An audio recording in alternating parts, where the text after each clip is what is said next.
Welcome to the Christian Woman Leadership Podcast, where we hope to inspire you to embrace your God-given gifts, skills, and passions in order to lead with confidence. We want you to remember that you are fearfully and wonderfully made in the image of God, and you are fully loved by Him. You have been designed on purpose by God with unique gifts and passions in order to love and lead those around you. I'm your host, Esther Littlefield, a pastor's wife, business owner, mom, and writer. And I'm Esther's co-host, Holly Kane. I'm a wife, mom, and business owner.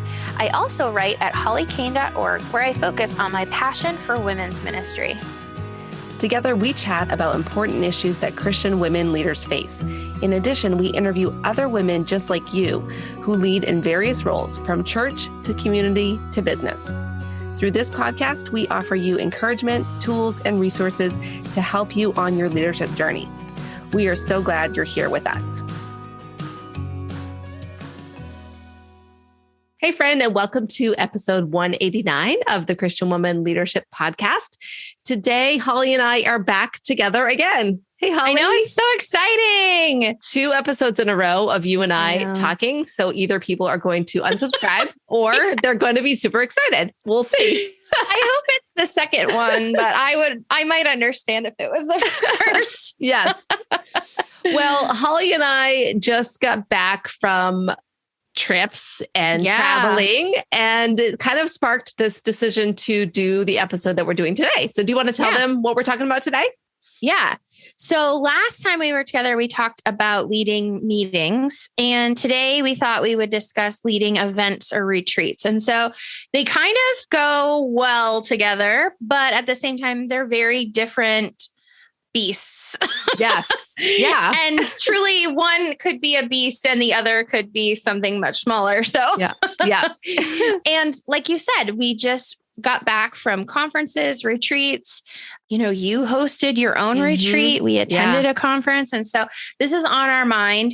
But I think what we should do really quick before we get into the content is talk about things we've led before in the past. Yeah, like I know retreats or events. Yeah, I actually thought of that too. No, we didn't put it in our notes, but I did think about that too.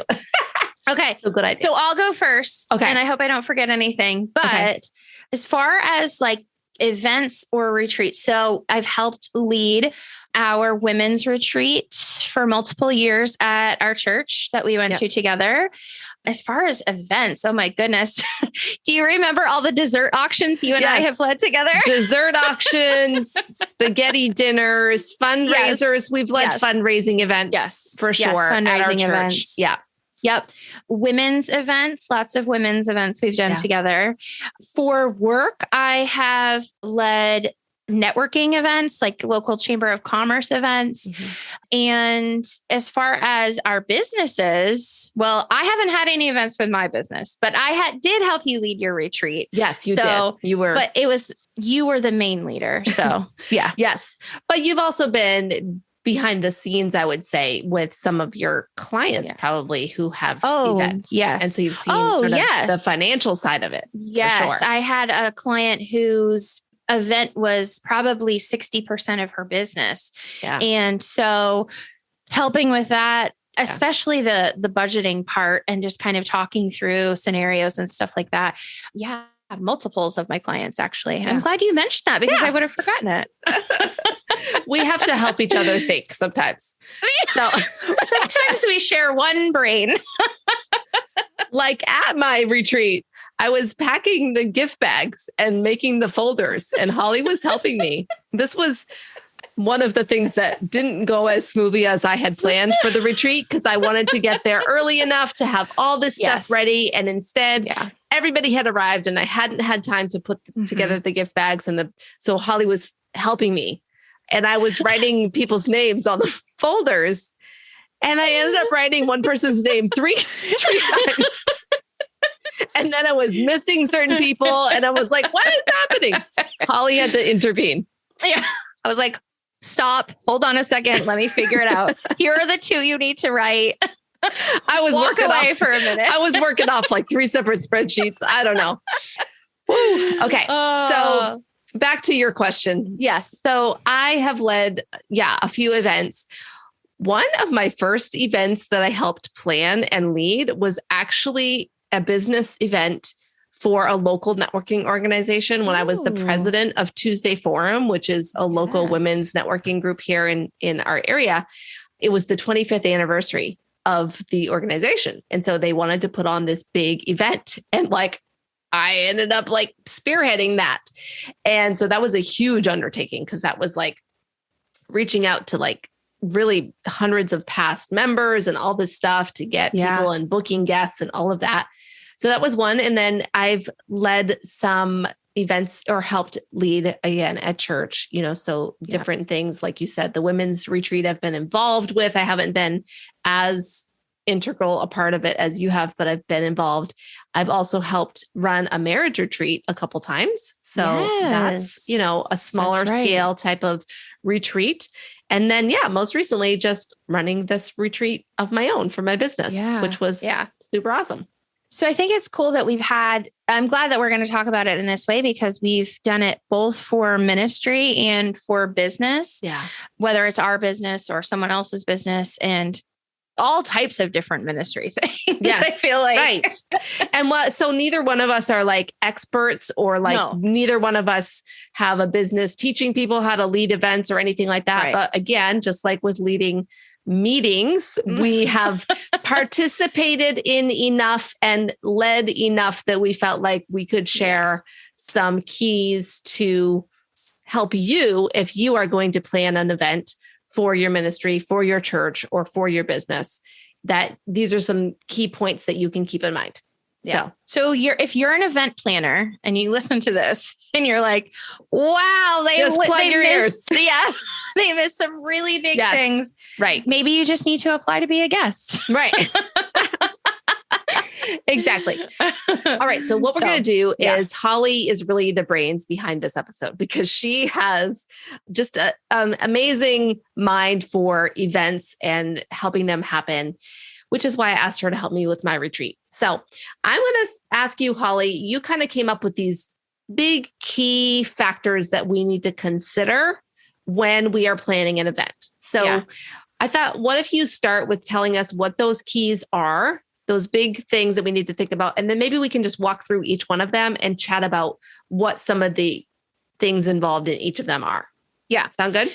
So the 6 things that you need to think about, and again, this is not an all exhaustive list, but just the really main high level things is why do you even want to have an event? And does it help accomplish your mission or vision? So that's all encapsulated in one. Yep. The next one is what does the attendee walk away with? So what are you promising them that they get out of this? What kind of atmosphere do you want to create when someone is attending your event? How is this all going to get accomplished? You can't be just a visionary when it comes to events. You have to understand that there's a lot that goes into it. How's that going to happen? What is the content / schedule of the event? And then the last thing is how much is it going to cost? So we're going to skip over that part. I know. You knew that we were not going to get out of this without talking about money. Right. The money doesn't just magically appear. Let's just say it that way. Yes. Yes. Okay. That's perfect. So let's go back to the beginning, the first thing that you said, and let's just talk about that one first and talk about the why. So why do you want to have the event? What are some of the common reasons that someone might want to have an event? Like when you were thinking about this, what would be some of the goals for an event? Yeah. So really, because we're talking to ministry leaders and people in businesses, we're kind of talking about both of those reasons as to why someone in a ministry would want an event and why someone in a business would want an event. So some of these don't cross over. They don't really make sense for the opposite one. So I'm going to say them all, but just know that they may make sense for one versus the other. So for example, a ministry could be to create a bond or unification of people, to create community, edifying of the saints, discipleship. It could be to accomplish a specific goal. So yearly planning or brainstorming a new I wrote new product or new program, but what I was kind of thinking was a new product for a business or maybe a new ministry or branch of ministry or program that you're having. Another one could be if you have a business to bring in money. You may do this as well in your church to bring in money, but that's not generally the reason. More brand awareness for your brand or business and to grow your audience. So those were some of the reasons I thought that people would have for reasons for doing an event. Do you mind telling us what your reason was for why you did your event? Oh, yeah, that's fun. Yeah, so I did my event on the spot a lot. And I think actually the week this episode goes out, if you listen to the Christian Woman Business Podcast, I will be sharing my takeaways from attending the conference that we attended, but also the takeaways from hosting the retreat. And so in that, I did share that really the purpose of the event was essentially to just create deeper connections and relationships with the women who are part of my Uplift Mentor Mind. And yes, to give them some growth in their business, but my goal was not to bring in money. My goal was more to solidify and help them deepen relationships, with each other, with me, and help them have a transformational experience at the retreat. So that was my why. And I think it's important to say here that just because you're not bringing in money or you're not growing followers or you're not necessarily getting more people to attend your church, that doesn't necessarily mean there's not a good enough reason to have an event. Oftentimes, we do need to have these things to bond people, to create more community, to create solid relationships that can't be formed any other way. I don't know about you, Esther, but we have been with your Uplift program for, oh my gosh, are we coming? It's been a year since I started it. Yeah. And so the bonding of our relationships was so much quicker when we were in person. Even though we've been meeting for a year, we've seen each other on Zoom, we've prayed for each other, we've walked through each other's struggles in business and in life. But for some reason, when we're face to face, we're in the same room as each other, that bonding, that community grows so much more quickly. And that is valuable. That's very valuable. So don't discount the fact that you're not looking for numbers and think, oh, that's not a good enough reason to have an event. That transformation, life transformation and growing of community is just as important. So. Yeah, for sure. Okay. So the first thing we know that you need to do if you're going to have an event is to answer the question, why do you want to have the event? And to come back to how is this event going to help propel or accomplish the mission or vision of my church, of my organization, or my business. So next, you said that we should think about what does the attendee walk away with? What are they going to get out of it? So can you talk to us a little more about that? Yeah. So this is really important. A lot of times we come up with the why and we get so excited and jazzed and we go into planning mode and we forget to think about why would someone want to attend. And so that's really the thing that you're figuring out when you answer this question. So what are the benefits that come to the person? What things are they going to walk away with? How is this going to transform their life, their business, their ministry, whatever it is? So a couple of things that I thought of that would be reasons that someone or things that people would walk away with would be solutions to problems, feeling like they're not alone, and belonging kind of is part of that, but feeling like they have a place with people who understand them. This event could bring value to their life or business or ministry. And when I say value, it's practical tips, knowledge they didn't have, understanding of concepts, that sort of thing. A closer relationship with Jesus, unity with other believers, and to get something accomplished. I know that you and I have a friend in business whose retreat is oftentimes just to get stuff done. And that's sometimes missed in the conference retreat world of business. And so that actually separates her, that you can go somewhere, learn the knowledge and get things done. So it's really important to figure out what the person's going to walk away with and identify sort of, if you want to think about it this way, the features and benefits of your event and what it's going to deliver for the person. And I think that you've talked about this before, probably on your business podcast, but I'm not thinking about it right now, but it's sort of making it an easy yes for someone to say, yes, I can understand why I need this event. Yeah. And here are the things that I'm going to get out of it. Yeah. Yeah. I mean, it comes back to, it's always funny when I think about this stuff, because I'm always coming back to like marketing, the marketing world. And essentially you need to figure out, what problem does your event solve for somebody? And it might be that the problem is that they don't feel connected, and that they, the past 2 years of life have made them feel completely lonely. And so your women's retreat is going to create that connection that they've been longing for. So it doesn't have to be that you're solving a problem like, I don't know how to bake bread, and I'm going to come to this retreat and learn how to bake bread. It doesn't have to be something like tangible that they're going to learn, but you do need to be clear on what is that problem, that overarching problem that they are feeling that your retreat can solve for them. And like you said, then knowing, okay, I know that, and now I'm going to do X, Y, and Z. These are the features that I'm going to give them at the event that are going to help solve that problem for them. And honestly, answering these first two questions really helps you make better decisions in the long run. So if someone's like, hey, you should do this, or hey, you should have this swag, or hey, I have this idea, like, why are you doing the event? Does it help with that? And does it underscore or push forward the reason why the people are coming? If it distracts from the thing that you're solving for them, then oftentimes it's a good idea to not do it, or make it an optional fun thing, or something like that, a bonus even, but not the main curriculum content, the main thing that you're doing with your people. So, Okay. Yeah. All right. So the next question that you said we should answer is, what atmosphere do you want to create? So let's talk about that.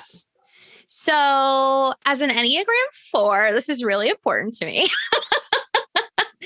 I am all about feel and atmosphere. And I think that this is really important. So depending on what the person is walking away with, what the reason you're having the event for, can give you some clues as to what atmosphere you want to create. So if you're solving problems, if you are doing something really practical, then you want to have an atmosphere of productivity. So you're probably going to have, and we'll get into this in a few minutes, but tables and chairs, Post-its and pens, like people are going to walk in and immediately see those things and understand that they're there to get stuff done. Versus if they walk in the room and they see balloons and I don't know, like fun party stuff, they know it's a fun party atmosphere. So a couple other ones to think of is maybe an open and vulnerable atmosphere. So you want to create a homey environment that lends people to discussion. Or maybe it's motivational. We want to inspire them to dream or think. Maybe we want to help them get something specific done. So how you set things up, the decor that you have, even I'll go as far as saying lighting, the venue you pick, all creates this atmosphere. That's not to say that you can't pick somewhere fun and creative and still have, a super productive event, or somewhere that's motivational and still do something like open and vulnerable. Like it's not that you necessarily have to have everything match when it comes to this, but it's really about thinking about, when I walk into this room, what feel does it give me? And what things can I add or subtract to help make that feeling more palpable and have people immediately identify what the function of this meeting is, what the function of this specific session or the event as a whole. You should be able to walk in and understand that immediately. Yeah, I love that. And I'm just thinking about, because I just recorded that other episode this morning. So I'm thinking about, the events that we were at. Yeah. But for Marketer's Heart that we were at, what comes to mind for you in terms of the atmosphere they created? Yeah. So I have some major things that I was super impressed with, honestly. Okay. Yeah. So I hate going to a business conference and not having a table to sit at. Like drives me bonkers. I hate having to hold on to a notebook on my lap, deal with my backpack or my bag and figuring out where there's a pen, where to put my cup, spilling my drink on somebody. Like, ooh, it drives me crazy. So they had long straight tables, probably 6 rows of them, maybe. And then it was probably four to 5 tables wide, perhaps, all with like aisles in between them. Yeah. And at each table, I don't know, there was probably 6 or 8 people. I don't know. Only on one side. So it's not like we had anybody whose back was facing the teacher or whoever was speaking at the time. Because that's what happens when you do a round table. Yes. People have to turn their chair around and sit the other way. And it's annoying. Yeah. So frustrating. And the cool thing about that event too, is every time we came back from a different section of our meeting, there was a new little swag thing. Yeah. And it sounds like, ooh, that's bougie or expensive. Literally, there was one that was like a coaster that was printed that said Marketer's Heart, or like a little chapstick, or even just a pen. These were not expensive things. I mean, at a grand scale, they can be expensive, but it was just one of those things when, I mean, we came back from, I want to say lunch one time, and there was a cupcake on our, a cupcake seat, with the logo on it. Yeah. Yeah. Which is so cool. The other thing in that atmosphere was they had a water station that was not just teeny little cups. Like I could literally go fill up my water bottle. That was a win for me. And the coffee tea station wasn't just about coffee, and tea was a side thought. It made me so happy. There were multiple different kinds of teas, multiple different types of sugars, multiple different types of creamers. And I know that sounds like a silly little thing, but honestly, it lent to the atmosphere and I felt taken care of. Yeah. I felt like, ooh, someone understands that not everyone's a coffee drinker. Some people are tea snobs. Some people have opinions about sugar. You know what I mean? Like, and it sounds so nitpicky, but I was so impressed to be sitting at a table with my fancy cup of tea and my swag pen. And it created a sense of community and belonging. And I felt taken care of and seen. And it's those types of things that create atmosphere and create memorable events for people. So, yeah. And I'll just chime in with kind of a couple things that were different, because it's so funny how we notice different things. For me, the things that I loved were like, I loved the banners that they had. They had banners. And so you knew you were at a business event, but yet there were these banners with really fun quotes and inspirational. So it was definitely like an environment of inspiration and motivation. But then it was also throughout the event, it was very tactical as well. So there was a lot of things that they were providing, resources for us throughout the event that would help us actually put things into practice for what we were learning. And I also just love the buttons. Like we all got lanyards, and then there were little buttons you could put on, and I had all these extra buttons, and then stickers. I mean, we had to get the stickers. So I was all about the stickers. But like you said, it was those little things. And that really even inspired me. And I think you were the one that brought this up at my retreat. I had planned gift bags, but then there was an element of the gift bag that you were like, hey, what if we like save that out and give that out later in the retreat, not all at the beginning? And so we did that. I opened up the second day of the retreat, handing out these Bible Study Made Simple journals from Eva Kubashik. She had brought a box of them. And, this was part of what everybody was getting. And I mean, the oohs and ahs in that room over this one thing that they were getting. It was hilarious but it would just I could have just done that in the gift bag. But like you said, your idea was to just separate it out and do it at a separate time. And that was so much fun. So that was kind of an atmosphere of like a new, I don't even know what I would say about that atmosphere, but it kind of added a little extra. It's like another opportunity, and impress might not be the word, but impress, make people feel seen and taken care of. Yeah. It's another opportunity to show that. So by you putting it in the bag at the beginning, people are like, ooh, this is nice, but that's one isolated time. Yeah. Where you spreading it out, they're like, oh my gosh, I got a gift bag and this Bible study. Whereas before you were like, I'm going to put it in the bag. Right. And so, it's just that next idea to go above and beyond. And talking to them now, they probably would be like, oh, that was so cool to get that. And, the fact that it was one of our mentor mind people, it felt like a way to support her, that sort of thing. Yeah. I do want to make one quick point here. I have been talking in you a little bit too about physical things. Yes. But we can also create atmosphere with the people, making sure that the people that are working the event are super friendly, that they have the right tone for the atmosphere. They have the right energy for the event. Like if you're having a prayer meeting, you probably want someone to act and dress differently than if you are doing some super fun party, right? Yes, so as long as your team sort of matches the atmosphere, I think that's good. The other thing too, is you can create times of more, I'll say, punched up atmosphere. So in between our sessions, our MC was doing little games and doing little activities. And that really helped us to network with people and meet new people. But B, it kind of gave us the mental break we needed. It gave us the opportunity to think about something else and get the breather that we needed before we went into the next session. And that's all part of atmosphere. Yeah.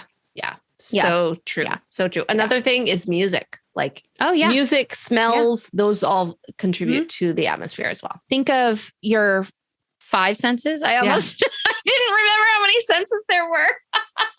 I was like, wait, I think there's 5, 4, 5, 5 senses. Think about what you can do in all 5 senses. So, Okay. Let's go to the next thing. How is this all going to get accomplished? But I just want to have the idea and then it happens, Holly. Right? That's what a lot of visionaries want to just have the idea and it magically is going to happen. But let's talk about what needs to happen to make it happen. Yeah. So my answer is good luck. Have fun. No, I'm just kidding. No. So create a plan, create a project plan, write it out. That's one of the things you can do. Knowing who's on your team, who's actually going to help you get this done. Is it something you can handle on your own, or do you need a team of 5 people, or do you need a team of 50 people? Like however big your event is will tell you how big of a team you need. Also, the roles. Do you need a coordinator? Do you need an MC? Do you need someone who is in charge of the prayer team? Like, what are the specific roles and how are they going to play out in the planning of this event? What are they responsible for? Yeah. Who's in charge of the plan? Like, who is actually going to say, hey, Susie, you didn't finish your 3 tasks. Like, we have a timeline here. Let's go, Susie. Right. Do you need help, Susie? Right.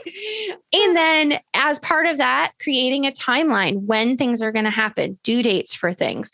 This is my and your jam. Like, we like to do these things. Yeah. So I would say just tip, if you can get it into some type of project management software that people are comfortable with, that will be easier. If you're in a ministry with people who are not tech savvy, you may need to just use paper, and that's okay. You can run it for yourself on a project management software and then convert some of that stuff into Word documents that you print. Like, just go with the people and the skill levels that you have. It doesn't mean that you can't create these plans. It just may need to vary based on the size of the team and the skill level of the team. Yeah. But you had mentioned that we have an episode that could help them with this. Do you want to tell them about that? Yeah, we way back in episode 185, so almost 100, I don't even know what. Oh, yeah, more than 100 episodes ago, right? Episode 85. Yeah, what did I say? 185. Well, right. Which only would have been 4 episodes ago. Okay. Obviously, I need more sleep or coffee. Episode 85. I was like, we're on episode 189. I was trying to do the math and I mixed up. So more than 100 episodes ago. So it's a high chance that you have not listened to this episode, and or if you did, it's been a while. So in that episode, you and I talked about how to create a strategic plan. And we really were looking at a bigger picture strategic plan, but you could listen to that episode and apply the principles for creating a plan for your event, because we talk through a lot of this more in depth. So I just want to throw that out there, and we'll put the link in the show notes for that. One more thing I wanted to say about this is that a lot of times when you're planning an event for yourself, like you said, maybe you're the only one running it, or maybe there's just one or two people involved. Like sometimes you sort of feel like you can just kind of go by like winging it, essentially just like, oh yeah, I'm going to do this next. I'm going to do this next. And that's kind of what I was doing when I started planning my retreat.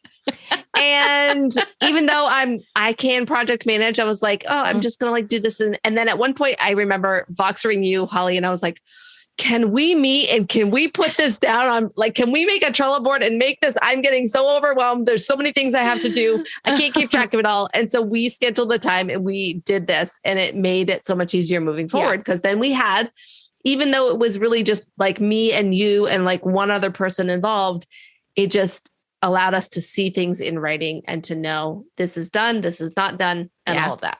So it's really helpful to do this. And I was so shocked. I was literally like, have you not created a Trello board? Because even though I know what to do, Holly, I don't always do it for myself. So, I was talking about that with someone today. Yeah. Sometimes it's hard to see the forest for the trees for yourself. Sometimes you have to manage yourself. Yeah. Hey, and we talked about that at the very beginning of this podcast, self-awareness. Yeah. Self-leadership. Right. Oh my word. That was like way back in episode 8, I think. Ooh. Oh my goodness. Anyway. Very beginning. Yeah. Okay. Well, for the sake of time, let's keep going. So we have 2 more points to cover. We're going to talk about what is the content and schedule of the event. Very important factor here in planning an event is what are we going to have for content, and what's the overall schedule and kind of flow of the event going to be? So let's talk about that. So again, the answer to the first 2 questions really is going to inform this. So why you're doing it and what you want people to take away is really going to be your guiding principles when you talk about content and schedule. So if you're promising to deliver on something specific to these people, then you need to make sure that you have it on the plan in the schedule. Yep. So you have to kind of think about who is going to be speaking or teaching. Is it you? Do you need to outsource? Do you need to find someone? Do you have an expert that you already know? Who or how is the content being delivered? That then leads into format. So is this sessions? Are we having workshops? Are we doing things together? Are we brainstorming? Are we doing it in a mastermind format? Thank you. What's the format that's going to facilitate those outcomes that you're promising? And what would be the best way for you to deliver that content so that the people take out the biggest impact from it? I know I'm not saying that well, but I think you understand what I mean. Yeah. And then timing and breaks. So that is, as far as your schedule goes, it's really important to figure out how heavy are these sessions? How much work are we expecting out of people? Are they just listening and they need like shorter 5-minute breaks? Mm-hmm. Or do they need an hour and a half to go actually sit and do the thought work, do the reflection based on what the teaching is? Yeah. Do they need white space? Are you going to be creating, again, this is atmosphere. Are there places where people can go and sit quietly by themselves? Or is this very communal and the space that they need is actually in the form of socializing? It all depends on the type of event you're doing, the type of content you're delivering, and what you are actually expecting for participation from the attendees.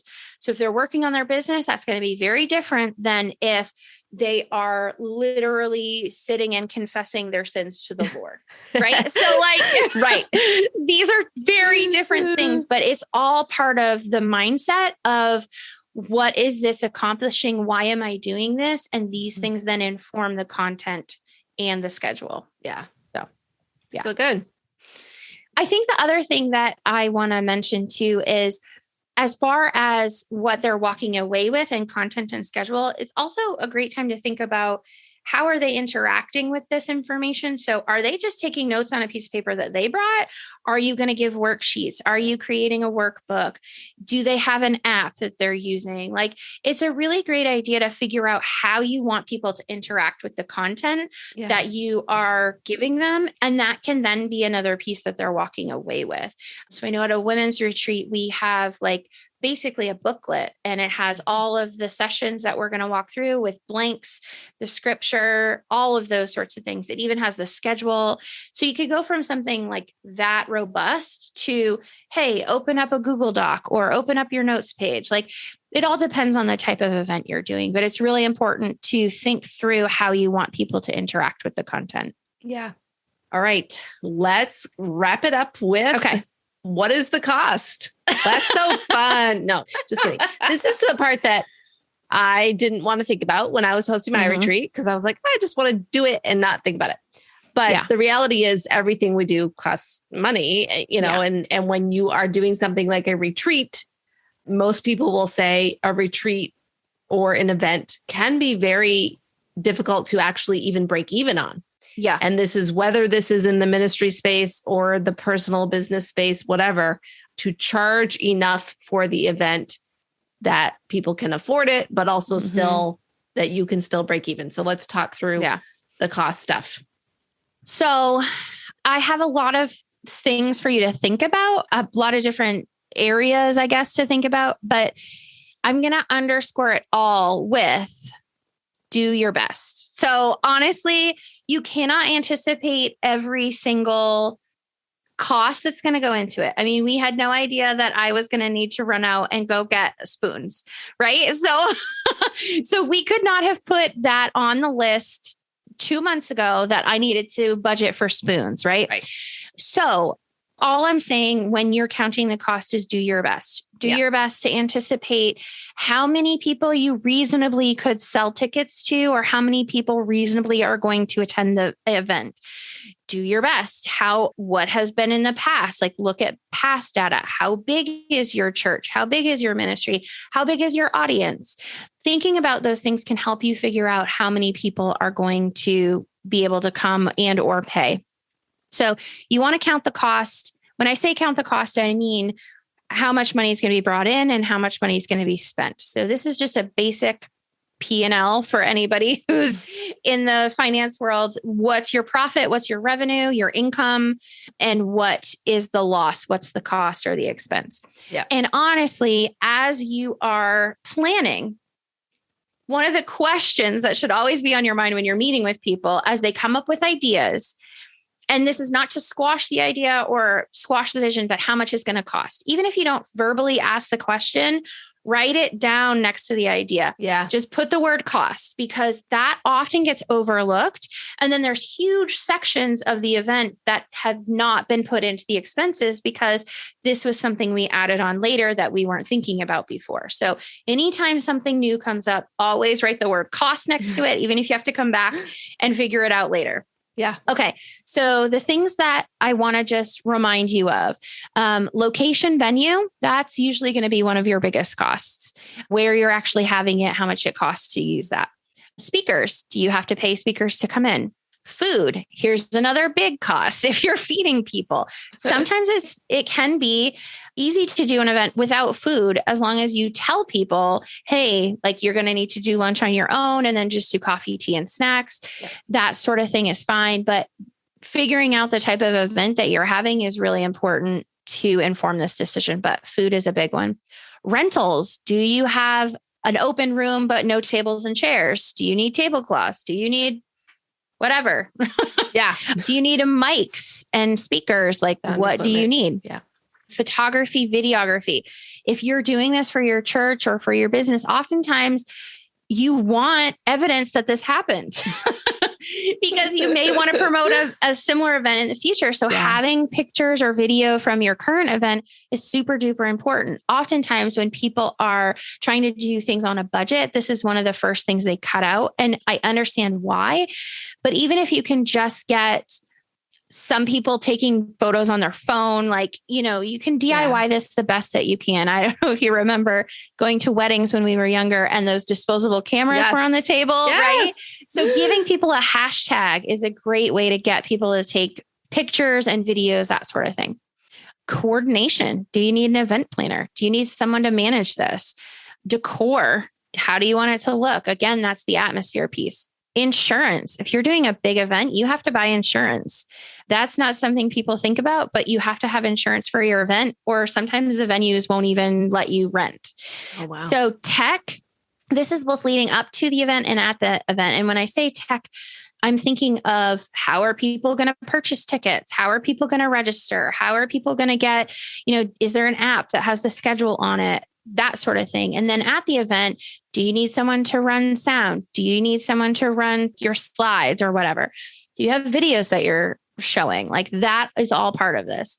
Supplies and printing. So that's if you're going to have people fill out a specific form or worksheets, anything like that. Any type of branded things that you're going to have, again, that's swag as well. You have to think about that with enough lead time to purchase and to get it printed, because those are all specialty items. And I think, so I mentioned decor, but ambiance, again, if you're doing something fun, you may need props, you may need pieces that go along with that. So there's so many things to think about. And oftentimes, if you can find a spreadsheet lover, even if they're not necessarily a finance person, find a spreadsheet lover who loves details and ask them to help you if this is not your skill or gifting. But having someone who's super detailed and who can constantly ask the question, how much is this going to cost? The last thing that I will say is make sure you're looking at it as the event goes on. So 1 week out, 2 weeks out, a month out, 6 months out, you make sure that you're looking at this as it develops and as it's going along, and set budgets to the best of your ability and say, I'm only going to spend X amount on food. This is what it's going to be. No more, no less, do your best. That's all it comes down to of counting the cost. So, Okay. I'm going to add a couple thoughts on this. Okay, good. One is, I love that you said, like, get someone to help you, because I know that someone listening to your list, their eyes started to glaze over. And they started to just be like, no, la, la, la, la, la, la. Oh yeah. Because I don't want to think about that. So if this is something that you just don't want to deal with all the nitpicky details, it's so valuable to just get someone on your team who can help deal with that. So that's one thing. Another thing is, I think you can get creative with the costs. So aside from simply saying, okay, this is how much I'm estimating it's going to cost, therefore my ticket price needs to be this, right? So that's kind of generally how we might figure out how much to charge is, here's the total cost. Here's the baseline number of people I want to have, like the minimum number of people. Therefore, my ticket price needs to be this. And that's like your break even number. But you could get creative. So a couple things to think about is, if it's a business event, you might be able to get sponsorships for the event. So if it's other than a retreat, I don't know that a lot of people would sponsor a retreat, but if it's like an actual business event, you may be able to bring in sponsors that help supplement the cost of the event. They kind of underwrite the event. When it comes to church events, and I know our church has done this, we have taken on scholarship funds. We've asked people to donate scholarship funds to the event so that those who maybe don't have the funds to purchase, their own way can still come, and that there's not a money barrier for someone who that might be an issue for. And then also just keeping in mind that sometimes if you're going to do events, the first event, you might lose money, but then you might gain momentum and that might turn into a profitable event down the road. So again, depending on what this event is for, all of that, just keeping in mind that it might take 1 year or 2 years to actually get some traction with it, but then it could take off. Last point, I know I'm like saying a lot here, but my last point is, if this is something like at a church where you're hosting a women's retreat, for example, maybe there's already money in the budget for something. So you might also have not necessarily sponsorship, but you might have some budget money to help cover a portion of the costs. And then the rest needs to be covered by the event ticket sales or whatever the case is. So those were a couple more things I wanted to add. I would even say, talking about breaking even, and this sounds really negative, but I would only expect to break even on my first event. Like if I was planning to do multiple events, working up momentum, I would say probably you're only going to break even on that first one, especially since you learn so many things doing that first one, of how you can streamline things, how you can make it better, how you can do it more simply. And so once you actually, if you're doing this multiple times, I mean, the women's retreat, I mean, I won't say it plans itself, because it doesn't. It takes a lot of hard work. Yeah. But we did it so many times over that it's like, okay, we know exactly what we can do for this price and that price. And so anyway. And just to want to make sure I'm clarifying, what you're saying is don't expect to make money necessarily the first time you do it. Right. Yes. That the best you might do is breaking even, but then after that, you might start bringing in. Yeah. And that was my experience. I don't think I'm breaking even on my retreat. And there's various factors for that. And again, part of it I knew going in was that there wasn't necessarily a goal for me for it to be a profitable event. It was more a relationship builder. So it goes back to knowing your why, right? And having that be a guiding factor. Right. So exactly. Yeah. So awesome. Okay. Whew. We did it. We got through the list of the 6 things that you need to think about, just recapping them briefly, why you want to have the event. What does the attendee walk away with? What atmosphere do you want to create? How are you going to do it? What the content and schedule is going to be, and then counting the cost. One thing that we did not even get into, and that's fine because it's not necessarily about planning the event itself, but the piece that we didn't talk about is how are you going to sell the event? How are you going to market the event? We did not talk about that. What are you going to do to spread the word? That's a different topic, different conversation, but just know that is something that you probably are going to have to deal with as well. Yeah. If you do these things though, you're going to be that much closer to actually being able to successfully sell your event if you think through all of these things. So that's your expertise. Yeah. I can create the event, you sell it. Okay. So come on into my Christian woman business community if you want help with selling stuff, marketing stuff. That is up my alley for sure. Yeah. Yeah.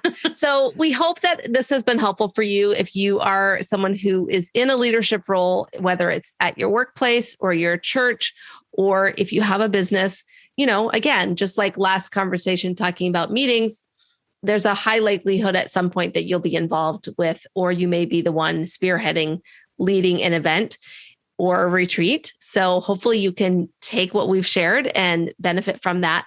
If you want to have this list and be able to reference it easily, we'll put this in the show notes. So you can head over to estherlittlefield.com/episode 189. You can find all of my podcast episodes on my website. You just put the word episode and then the number, and that'll bring it up. So again, estherlittlefield.com/episode 189. Head over there if you want the deets. All right. So let's wrap things up with our fun question. Fun question. Okay. Here we go. Okay. Are you going to ask it? Well, sometimes I think about them ahead of time and I have no idea what I'm going to say. So get ready. But I'm going to ask you first. Oh, gosh. Yeah, same. I did not think about it. Okay. And it's not even in the form of a question. So no. There we go. Okay. Name 3 things you consider yourself good at and 1 thing you consider yourself bad at. Oh, man. I feel like I'm in a job interview. My strengths what are your strengths and weaknesses? Yeah. Okay. So 3 things I'm good at. All right. So I would say I think I'm good at writing. Yes, you are. I'm good at clarifying ideas and concepts. I think like simplifying things so that people can understand them. Yep. And what's the 3rd thing I'm good at? I need to think of something different than like my head. I don't know. I don't know. I'm good at stand-up paddleboarding. Yes, you are. I got a paddleboard a couple years ago because I tried it out and I loved it. And I don't think I've ever actually fallen off. Ever. I've never fallen down. I've done, I've chosen to fall over, but I haven't done it on purpose. Did you actually dive off of it or just? I've just fallen off if I want to just jump in the water, basically. Right. Okay. But watching other people trying paddleboarding sometimes has made me recognize that maybe I'm just naturally good at it. I don't know. Maybe you have really good balance. Maybe. It could be my shortness. I have a lower center of gravity. Oh, yeah. Yeah, that's true. I even paddleboarded with my dog on the paddleboard. I tried paddleboarding with Allie. I was trying to get Allie because I had this vision of having my dog ride on the paddleboard with me. That is way harder than paddleboarding by yourself. So I Just have FYI. kayaked with my dog. Yeah. And that's a little bit different, obviously, because you're sitting down. Yeah. But oh my goodness, I did not realize that he loved dragonflies. And so the dragonflies would come and he would try to jump after them. And I'm like, dude, you're going to like knock us out. And like, oh, I was like soaked. I think I remember you telling me about that one time, and like that you were afraid he was going to tip over the kayak because he kept trying to bite them. Yeah. He has jumped off accidentally and not realized it. And I have had to pick him up. Okay. Put him back in That's the kayak. funny. But so I imagine that your vision was much more serene than my reality. Yeah. Well, and same with my reality was that Allie is deathly afraid of lots of things. And so, including riding on a paddleboard. So she was in desperate fear and was like half standing, half squatting and shaking the whole time. So, and Does then she like water? She loves water, but she does not want to be on something in the water. She wants to be swimming. So basically I had to that's really I had to physically pick her up and get her onto it, which is really hard to do when you're already on the paddleboard. Yeah. It's so I would definitely say that you're very good at it if you didn't fall off with the dog. Oh my goodness. The problem is whenever I would try to paddleboard, she tries to chase me. She like follows me. So I thought, well, hey, if she wants to come with me, let's put her on the paddleboard because she can't swim forever. Anyway, so then let's say I'll say my one thing that I'm bad at. I am bad at, oh man, lots of things. I'm trying to pick one thing that I'm bad at. I am bad at being flexible. Like not physically flexible, but I'm not very flexible when it comes to my plans and my goals and like what I want to have happen. Yeah. So I'm bad at being flexible and going with the flow. Yeah. My husband is the opposite. He's very good at it.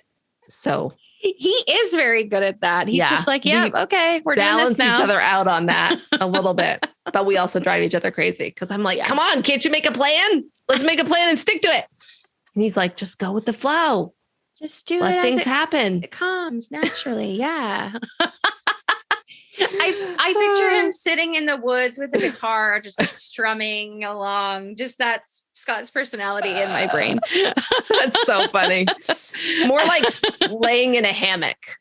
Yes. Reading a book. That's true. That's his vibe. Yeah. Is laying in a hammock, reading a book. That's his perfect afternoon on a Sunday. That sounds pretty good. Yeah. I'm not going to lie. That sounds pretty great. It's good. It just takes a lot of effort for me to do that.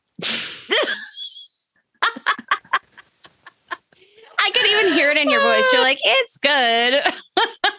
I mean, once I get into the mode of relaxing, I actually enjoy it. But I have to like force myself to get to that point of being able to lay down in a hammock and not do anything else. I have to say to myself, I have portioned out X time to do nothing. It has to be planned. I can, yes. Planned relaxation. I'm going to not do anything from now until this time. And then I have to do something else. Yeah. Oh my word. Okay. So you need to say your 3 things and your 1 thing. Okay. The 3 things I'm good at. I love to bake / so I'm going to say bake. I was going to say / cook, but I don't like to cook. I love baking. So, and I'm good at it. Yes, you are. So I make yummy things. So that's one of them. This is up for debate, but I know that I'm a good driver. Some people may not agree, but I know that I am a good driver. You are a good driver. Yes. And the other drivers are not good drivers. That's right. And they better not get in your way. And I will school them in the rules of the road if I need to. Yeah. Geez Louise, people. I need to teach a class on the right of way rules. There are rules, people. Yes. Okay. Lots of people are a lot more go with the flow. Just let things happen. That's not how driving works very well. Upsetting. There are rules. Things you are supposed to do and things you are not supposed to do. Oh, it's probably a good idea that we've never had an episode on like road etiquette or whatever the word that would be a weird episode for this podcast. I know. But I am thinking that if anybody like comes to one of our retreats and they have to ride with one of us, they might be a little scared. I drove multiple people during the retreat and none of them had anything to say. No. So they were too scared to say something. That's true. That's true. I have before sassed a motorcycler that passed me going 45 in a school zone while I was in a van. And I did open the window and say, do you think it was a good idea to fly by a mom in a minivan through a school zone? And my husband promptly said, someday you're going to get killed.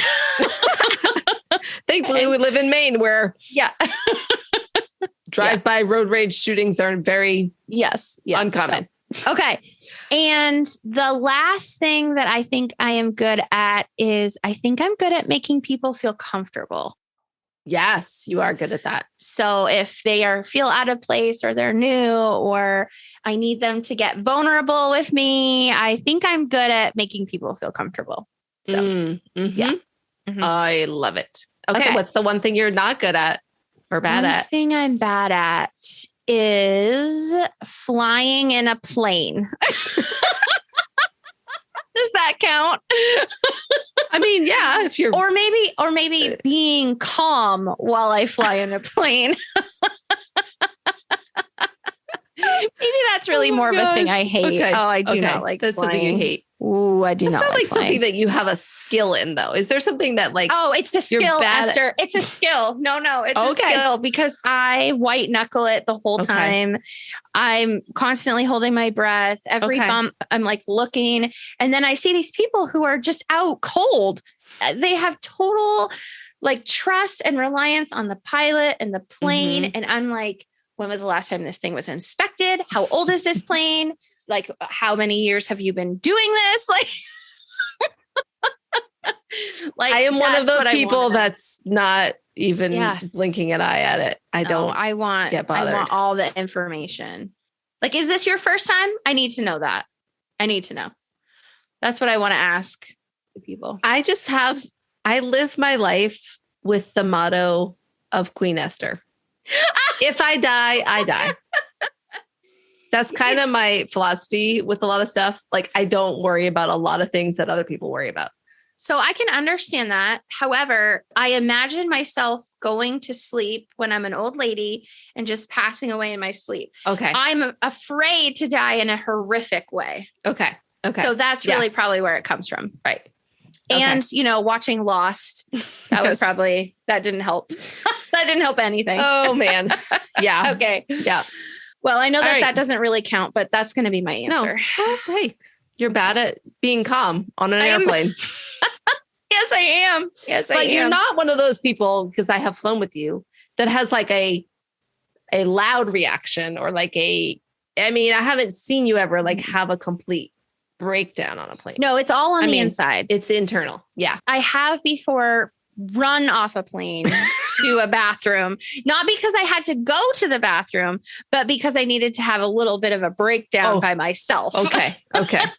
So the plane had not taken off yet. No, it was when the plane landed. Oh, and those are really annoying people that run off the plane in front. I did that one time. Oh, I'm not even sorry. And I know that that's so taboo. Like, you wait your turn, but I needed to get off that plane so I didn't have an anxiety attack. Okay. That's a couple people did that recently on a flight that I was on. And I was like, what is up with you, person? Yeah. Don't you know the etiquette? The etiquette of I know. Yes. The plane. Like, you wait your row, you wait until your row goes. Yeah. Oh yeah. And they were just like, boo, they just like barreled past. I was like, but now that you say that, maybe they were about to have a panic attack. I was like, I'm shaking. I don't want to cry in front of these people. I don't want to like hyperventilate. So I'd rather do that in the bathroom. Yeah. Yeah. That was a bad landing, bad plane ride. I hate that. Well, hopefully somebody understood. Like, if it was like I was gone. They could have made all the nasty comments they wanted. I was off that plane so fast. I had no idea what any of them said. Well, I'm just going to rant for a minute about planes for a second. Okay. Yeah. So if you're listening, you're like, this has nothing to do with Christian women leadership. You're right. and you can stop listening. Right. But if you want to talk about travel, okay, what is up with, this is what's annoying me lately about traveling, because I've traveled quite a bit recently and I have a couple flights coming up. Yep. Like paying extra for different seats. Oh, you can choose your seats. Some places, like some cheapo airlines, you can book a flight for 2 or 3 people and you're not guaranteed to sit together unless you pay extra. Yeah. Oh, what is up with that? Okay, that's it's dumb. A racket. It's a racket. It's a racket. And then, so I have a flight coming up where I'm going to have a half an hour connection. And I was like, oh my word, I might not make this connection. Yeah. And so I paid the extra to be in the front of the airplane so that I can be one of the first ones off. Cause I want to be able to know I'm going to just jump off the airplane and get to my next flight, or just have a little bit more chance of getting to my next flight. Cause I've been in that situation where I'm at the back of the plane and I have like this short window of a connection and you gotta wait for all the people, all their stuff to get all the things off. I never even have a carry-on. I have like my backpack and that's it. And then you go. Yeah. And then I go. And so I'm like, boom, boom, boom. But I'm not going to, because I'm not about to have some kind of meltdown, I am not going to run off the plane and cut everybody off. But anyway, I'm just rambling now, but I just have to say there's a lot of things with flight travel that could be done differently. And I think you and I have had a plan before of taking over and making it better. Well, so my question is, why do we fill the plane from the front to the back? Makes no sense. And here's the thing. I don't care if you want to put first class people on first. That's fine. Fill first class, but then go from back to front. I've never understood that. Never. Because you have to walk by all those filled seats with all the stuff in your hands. And how many times have I whacked someone with a book bag in the head? And then you're dealing with like someone's trying to get their bag up so you can't go by them. And then people are trying to come back up front. And it back makes no sense. I think there's one airline that does it that way. Is it Southwest? One of them does it back to front and it makes so much sense. It makes so much more sense. The only reason that I've heard that even makes any remote sense is something with the overhead baggage that they want to fill it front to back instead of, because like, I don't know, like you run out of space, but either way, if you run out of space, you run out of space, right? Yeah. So like, I guess it's the people that are in the back that have a problem if they get to the point where there's no more space. I don't know. But that one really stresses me out. And also if you are let me just tell you, if you're in an aisle seat and the 2 seats beside you are not filled yet, don't sit down and get buckled. Don't get situated. No, don't do that. You wait. You wait until those other 2 seats are full and the people are there and then you buckle up and but I have had people where I've been in the middle or the window because I love the window seat. Mm-hmm. And I've had to ask the person on the outside to move so I can get by. And they literally are like, and I'm like, did you think that those other 2 seats? Like, what did you think was happening? See, I always get an aisle seat because I almost always have to get up and go to the bathroom and I just hate climbing over people. So I just choose an aisle seat. I love the window seat. So if there's openings, I'll move to a window seat, but I will get the aisle seat. But you're right. I just sit down. I put my backpack under the seat in front of me, but then I don't put on my seatbelt. I just get ready. And I know as soon as someone comes and they says, I'm in that, I just get up and I move. Yeah. It doesn't make sense. I've had people who are literally like sitting there eating a full meal. Like they've opened up their sandwich. They've got it on their lap. And I'm like, oh my word, excuse me. I like the window seat. I don't know why. I just like the window seat, but I don't get up. Like I'm scared to get up. Yeah. I get in. If I have to pee, I'm holding it. The rest of the time. I don't walk around on a plane. I don't know why. I just don't. But okay. Well, we have gone way over. This has gone off the rails. So if you made it this far, we love you.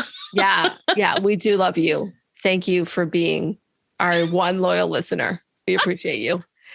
And if you made it this far, please send us an Instagram message or post in our Facebook group and tell us what bothers you about plane travel. I want to know. We probably agree with you. Don't get me started on the automatic toilets in the bathrooms. Don't get me started on rushing the gate before your zone is even called. Well, if you're in zone 5, why are you standing 1 foot away from the entryway when they're only on Like they haven't even asked zone They're one. boarding. They're just asking. They're pre-boarding. They're boarding the pre-boarding. military people. Yes. And the people who need extra time. Like you don't need to stand there. Just wait. Holly, we're going to have to record a separate episode just about flights. About flight travel and driving. Yes. Yeah. What podcast would that be on? The Rant. That's what that would be called. The Rant. Oh, my word. Okay. Wow. Well, thank you for listening. Yeah. We appreciate you. And with that, we're out. We're out. Thanks for joining us on the Christian Woman Leadership Podcast. If you enjoyed this episode, would you consider leaving us a rating and review in your podcast app? This helps more women just like you find the podcast. And it also helps them to know whether the podcast would be a good fit for them. Just go to the show in your podcast app, then scroll down until you see the option for ratings and reviews. From there, you can tap to rate and write a review. It means the world to us when you take a couple minutes to do this, and thank you so much to everyone who has left a review. Now, don't forget, your leadership matters, and it's time for you to embrace your gifts and lead with confidence.